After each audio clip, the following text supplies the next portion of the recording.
To our YouTube channel.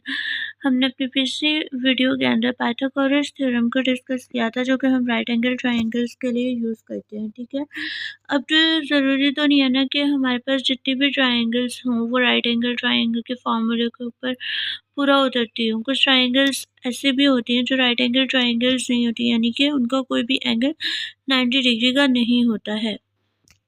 तो फिर जो ट्रायंगल्स 90 डिग्री का एंगल नहीं होता जिनके अंदर, तो फिर उनको हम ऑब्लिक ट्रायंगल्स कहते हैं। ऑब्लिक ट्रायंगल्स ऐसे ट्रायंगल्स हैं जिनके अंदर 90 डिग्री का एंगल नहीं होता।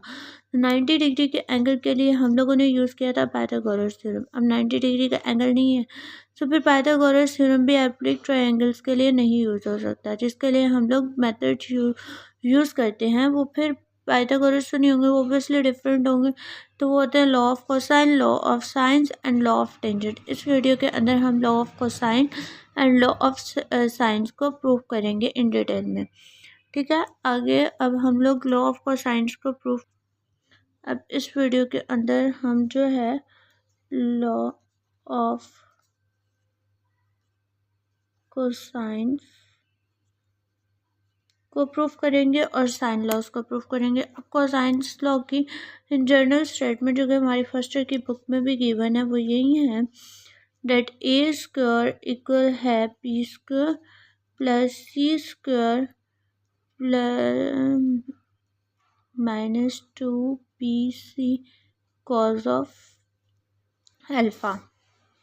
और इसी तरीके से सिमिलर दूसरी इक्वेशन है b square a square plus c square -2 a c cos of alpha.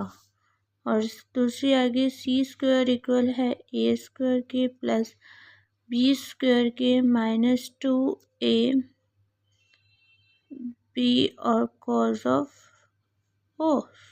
इसमें कॉज ऑफ बीटा आएगा और इसमें कॉज ऑफ गैमा आएगा। अब हमारे पास ये तीन इक्वेशंस आ जाती है लॉ ऑफ कोसाइंस के लिए। और लॉ ऑफ कोसाइन हम तब यूज़ करते हैं जब हमारे पास टू साइड्स गिवन होती है किसी भी लॉ ऑफ कोसाइन हम तब यूज़ करते हैं जब हमारे पास किसी भी ट्रायंगल्स की दो साइड्स और एक एंगल गिवन होता है। ठीक है, अब हमें जो इसके लिए डायग्राम यूज़ करेंगे ना वो कुछ इस तरह की होती है। ये मैंने स्केल नहीं यूज़ किया, स्केल के बगैर बनाई है, तो थोड़ी रफ है बट गुजारा कर रही है। ठीक है, अब हम लोग फॉर एग्जांपल ये एक ट्रायंगल है। अब इस ट्रायंगल का हम लोग ट्रायंगल है हमारे पास, इसका हम नाम रखते हैं ए बी और सी। सो यहाँ पे पॉइंट्स भी दे देते ए बी एंड सी। ठीक है, और साथ में हम ये कंडीशन कर देते हैं कि जो लाइन है हमारी लाइन ए बी जो है वो हमारी क्या है, अलोंग पॉजिटिव एक्स एक्सिस है। ठीक है, इसका मतलब ये कि अगर ये पॉजिटिव एक्स एक्सिस की तरफ है हमारी लाइन ए बी, सो ये यूं कुछ करके पॉइंट्स बन जाएंगे इस तरीके से। ये पॉजिटिव एक्स एक्सिस आ जाएगा, थोड़ा लंबा कर लेना, पॉजिटिव एक्स एक्सिस, ये negative y axis, positive y और ये नेगेटिव वाई एक्सिस। ठीक है, अच्छा, और साथ में हम ये कह दें कि जो हमारा पॉइंट ए है ये है एट ओरिजिन पे। जब भी कोई पॉइंट ओरिजिन पे होता है यानी कि उसके जो पॉइंट से डिस्टेंस होता है वो 0 0 हो जाएगा, कि यहाँ पे ये 0 और ये 0 हो जाएगा। ठीक है, अब हम ये कह देते हैं कि ये जो एंगल बन रहा है इसको हम कह देते हैं एंगल सी ए बी जो है इसको हम लेट कर लेते हैं कि ये इक्वल है अल्फ़ा के। ये सारा कुछ हम लोग बेसिकली लेट कर रहे हैं। ठीक है, सो ये अल्फ़ा के इक्वल एक एंगल आ गया। ठीक है, अब हम हर लाइन को एक नेम देंगे। ठीक है, फॉर एग्जांपल ये पॉइंट ए है तो इसके ऑपोजिट साइड को ए मिलेगा, ये पॉइंट सी है तो इसके ऑपोजिट साइड को सी मिल जाएगा। ठीक है, ये पॉइंट बी है तो इसके ऑपोजिट साइड को बी मिल जाएगा। इस तरीके से ऑपोजिट साइड करके हम नेम देंगे। राइट, यहाँ पे थोड़ी सी मिस्टेक हो गई थी हमसे कि ये वाला जो पॉइंट था ये सी था और लाइन ए सी की बात हमने की थी। ठीक है, सो ये एंगल अल्फा हो गया, ए के ऑपोजिट इसका ए पॉइंट, बी के ऑपोजिट बी और सी के ऑपोजिट हम इस पॉइंट लाइन को सी का पॉइंट दे देंगे। ठीक है, अब अगर हमें किसी भी इसके कोऑर्डिनेट्स फाइंड करने हैं यहाँ पे बी के हमने फॉर एग्जांपल ये लाइन कुछ ऐसे ये ड्रॉ हुई है ट्राइंगल। ठीक है, सो इसके ऊपर ये हमारे वो एक्सेस हैं, हमारे एक्सेस हैं। अब इस पॉइंट के लिए अगर हमें कोऑर्डिनेट फाइंड करना है तो हम इसका प्रोजेक्शन गिराएंगे। जब प्रोजेक्शन गिराएंगे तो हमें बस दो कोऑर्डिनेट आ जाएंगे, एक हॉरिजॉन्टल और एक वर्टिकल। जो वर्टिकल होगा वो होगा सी साइन अल्फ़ा और जो हॉरिजॉन्टल हो जाएगा वो हो जाएगा सी कॉस अल्फ़ा। ठीक है, यानी कि हमारे पास जो बी के कोऑर्डिनेट्स आ जाएंगे वो आएंगे सी कॉस ऑफ अल्फ़ा और सी साइन ऑफ अल्फ़ा। ठीक है, ये हमारे पास बी के कोऑर्डिनेट्स आ गए हैं। ऑलराइट, अब हम लोग लेते हैं जो हमारी ये लाइन है ए और ये बी है। ठीक है, और हाँ इस पॉइंट के ऊपर यहाँ ए से सी तक की जो एक्स एक्सिस के ऊपर पॉइंट आ रहा है वो बी आ रहा है और वाई एक्सिस पे क्या आ रहा है 0 0 और ओरिजिन पे उन्होंने हमें 0 0 दे दिया। बी के पॉइंट्स के लिए हमने ये कोऑर्डिनेट्स ले लिए हैं। ठीक है, अब हमने अगर डिस्टेंस फाइंड करना है बी से लेकर सी तक का, यानी कि बी से सी तक का हमें डिस्टेंस फाइंड करना है। डिस्टेंस फार्मूला में बस कहता है स्क्वायर रूट के अंदर मैं जनरल फार्मूला लिख रही हूँ, x1 -1 whole square plus y2 - y1 whole square. ये जनरल फार्मूला हमने लिख दिया। अब हम इसको आगे सॉल्व कर लेते हैं डिस्टेंस फार्मूले से। That b c whole square, ठीक है, इक्वल किसके हो जाएगा? अगर हम दोनों स्क्वायर लेंगे तो यहाँ स्क्वायर ऑटोमेटिकली आ जाएगा। सो एक्स स्क्वायर जो है वो हमारा एक्स के 2 जो है वो होगा पी वाला C cos of alpha minus B ये वाला आ जाएगा सी का। ठीक है, होल स्क्वायर प्लस y2 क्या है सी साइन अल्फ़ा माइनस 0, यहाँ पे y1 जो है वो 0 है, इस वजह से यहाँ 0 आ गया और इसके ऊपर भी होल स्क्वायर है। नाउ अब हम स्क्वायर के फार्मूलाज को लेंगे और ए सी जो लेंथ है वो ए के इक्वल आ रही है, तो ये ए स्क्वायर आ गया। ए फार्मूला को लेंगे, ये आ जाएगा C square cos square alpha plus B square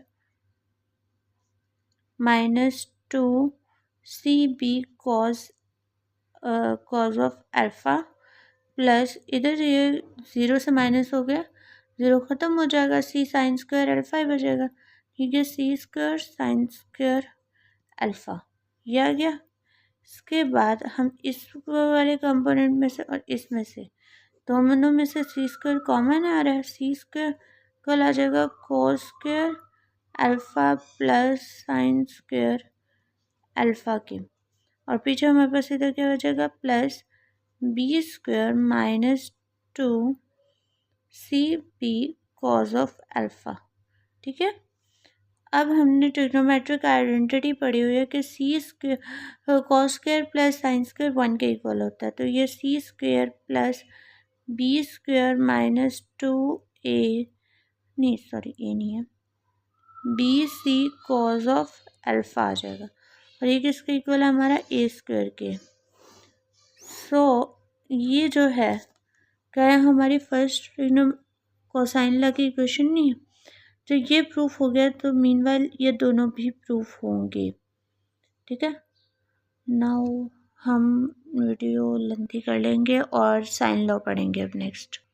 okay, now हम साइन लॉ करेंगे और साइन लॉ के लिए भी सेम वही डायग्राम है जो पीछे हमने कोसाइन के लिए यूज़ किया, वही डायग्राम है। वैसे ही ए के ऊपर एंगल अल्फ़ा बनेगा और पी ए ओरिजिन के ऊपर है, वैसे ही ए सी लाइन ये है और इसका वैसे ही ऑपोजिट पॉइंट्स को रिलेट करके हमने ए बी सी तीनों साइड्स को नाम दिया है। और सेम इसी तरीके से इसके पॉइंट्स आए हैं और वैसे ही बी के कोऑर्डिनेट्स भी हमने फाइंड किए हैं जो कि ये है हमारे पास, ठीक है। अब हमने नई चीज़ जो इसके अंदर करनी है वो हम देखते हैं, वो ये है कि जो बी है ना इसके अलोंग जो एंगल बनेगा वो बीटा होगा और जो सी है इसके अलोंग जो एंगल बनेगा वो गैमा होगा। आपको पता है कि जो एक स्ट्रेट लाइन होती है वो जो है मतलब कि अगर ये स्ट्रेट लाइन है इसके ऊपर ये जो डी घूमेगी ये डी 180 डिग्री का एंगल बनाती है, ठीक है ना। सो यानी कि अगर हम लोग यहाँ से कि यूँ डी घुमा देंगे तो ये 180 डिग्री है, लेकिन उसके अंदर से हम लोगों ने इतना सा गैमा सेपरेट किया है। सो इस वजह से ये जो बाहर वाला एंगल है ये 180 डिग्री माइनस गैमा हो जाएगा, ठीक है। ये 180 डिग्री माइनस गैमा हो गया। अब हम ये वाली जो लाइन प्रोजेक्शन की हमने यहाँ ड्रॉ की है, सेम यही लाइन हम लोग यहाँ पे स्ट्रेट लाइन करके प्रोजेक्शन को यहाँ ले आते हैं। जब प्रोजेक्शन यहाँ आ गया तो अब एंगल ये होगा और पॉइंट्स हम निकालेंगे बी के ही कोऑर्डिनेट्स के। तो जब नाउ बी के कोऑर्डिनेट्स पहले हमारे पास जो हैं बी के कोऑर्डिनेट वो अलोंग अल्फ़ा आ रहे हैं, तो वो हैं बी के कोऑर्डिनेट सी कॉस अल्फ़ा और सी साइन अल्फ़ा। ये इधर से हैं अल्फ़ा के अलोंग जो आ रहे हैं, ठीक है। अब हमने इसके अलोंग लेने हैं 180 डिग्री माइनस गैमा के अलोंग, ठीक है। तो तब जो बी के कोऑर्डिनेट्स आएंगे वो हम देख लेते हैं। अच्छा, तब हमने ये वाला ए लिया था, अब हम सी लिया था ना, अब हम ये वाला ए ले लेंगे। जब ये ए लेंगे तो ये आ जाएगा, सॉरी पहले तो साइन लॉ की इक्वेशन तो देख लें, प्रूफ बाद में कर लेंगे। इक्वेशन इसकी होती है A sine alpha which is equal to B sine of beta which is equal to C sine of gamma, ठीक है।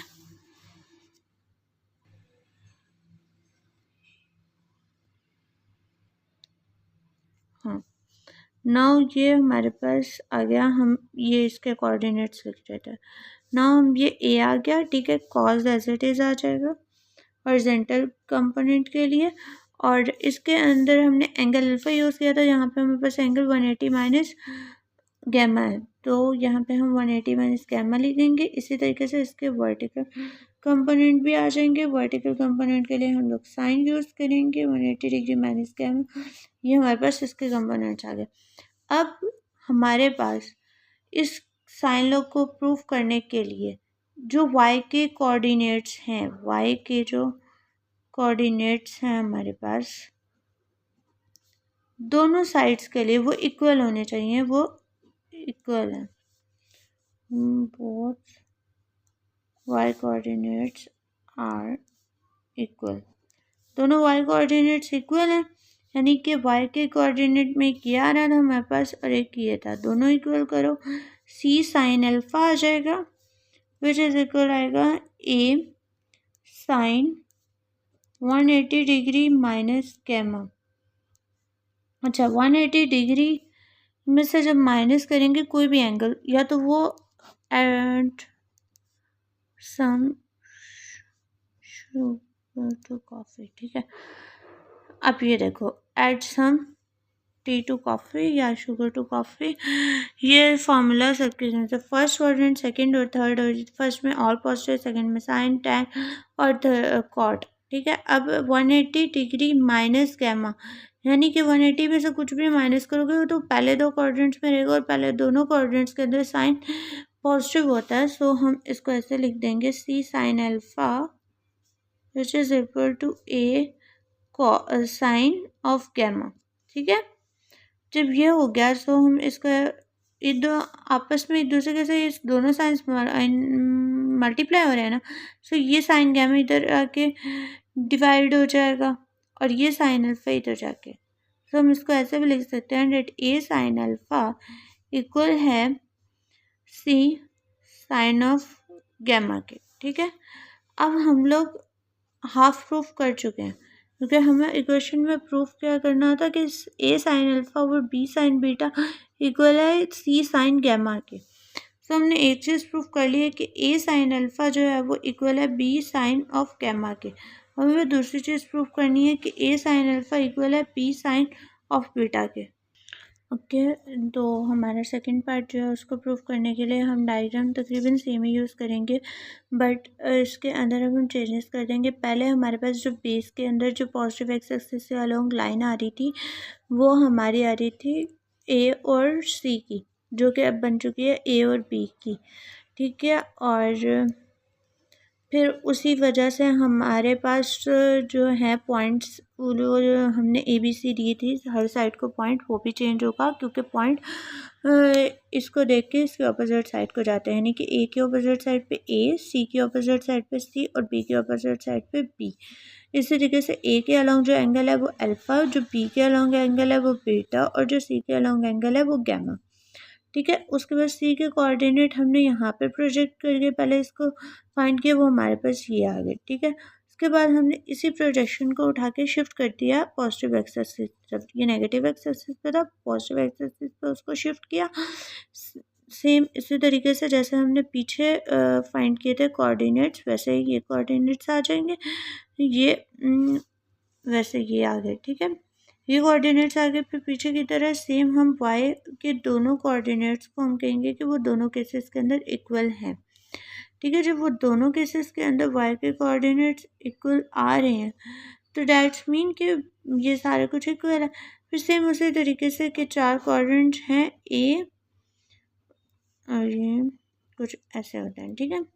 हाँ, तो देखो 180 माइनस बीटा जो है वो पहले दो कोऑर्डिनेट्स के दरमियान में ही रहेगा कहीं पे, तो यानी कि साइन पॉजिटिव होगा, तो इसी वजह से बीटा आ गया इससे। साइन बीटा लिख देंगे, फिर ये मल्टीप्लाई हो रहे हैं आपस में, इनको डिवाइड के फॉर्म में लिख देंगे तो हमारे पास ये आ जाएगा A sine alpha over B sine beta. और जो हमने रिसेंट पीछे प्रूफ किया था वो ये था कि ए साइन अल्फा इक्वल था किसके, सी साइन ऑफ गैमा के, ठीक है। यानी कि ए अल्फ़ा जो है दोनों के इक्वल है, सो इन दोनों इक्वेशन से हम ये कह सकते हैं कि ए साइन ऑफ अल्फ़ा जो है वो इक्वल है बी साइन ऑफ बीटा के, और फिर सी इक्वल है साइन ऑफ गैमा के, यानी कि तीनों क्वेश्चन इक्वल हैं। और ये हमारा प्रूफ था और ये हमने कर लिया। आई होप आप लोग को समझ आ गया होगा।